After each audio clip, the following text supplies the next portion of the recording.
یہ آج 3 فروری 2023 بالکل ریسنٹلی میں آج ہی بات کر رہا ہوں. انشاءاللہ تعالیٰ آگے بتا دیا جائے گا. جتنے ساتھی یہ بات دیکھ رہے ہیں اس کو آگے سے زیادہ پھیلا دیں تاکہ یہ انتظامیہ تک پہنچ سکے اور وہ اس کو نوٹس لے سکے.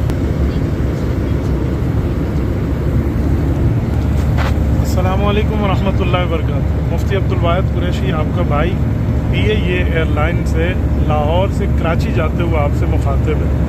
اس وقت یہاں پر یہ جو کیچپ آپ کو نظر آ رہا ہے یہ شیزان کمپنی کا ہے جو قادیانیوں کی ہے اور ہمارے ملک پاکستان کی پاکستان انٹرنیشنل ایئر لائن میں باقاعدہ اس کو پروموٹ کیا جا رہا ہے. ہمارے وزیر ہوابازی جناب خواجہ سعد رفیق صاحب ایک بہت بڑے باپ کے بیٹے ہیں, ان کو اس پہ نوٹس لینا چاہیے اور جتنے دوست اس کو دیکھ رہے ہیں یہ آگے پھیلائیں, ان تک پہنچائیں کہ یہ کیا معاملہ ہے.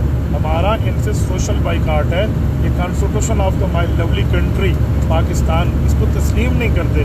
قرآن اور سنت نہ ماننا علیحدہ ہے, آئین بھی تسلیم نہیں کرتے تو آئین میں ان کے لیے گنجائش نہیں ہے. تو یہ کیا چیزیں ہیں کہ ان کے پروڈکٹ کو آپ آگے پھیلا رہے ہیں؟ ایسا کچھ بھی نہیں ہونا چاہیے.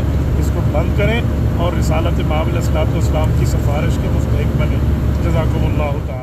تبارك الذي نزل الفرقان على عبده ليكون للعالمين نذيرا.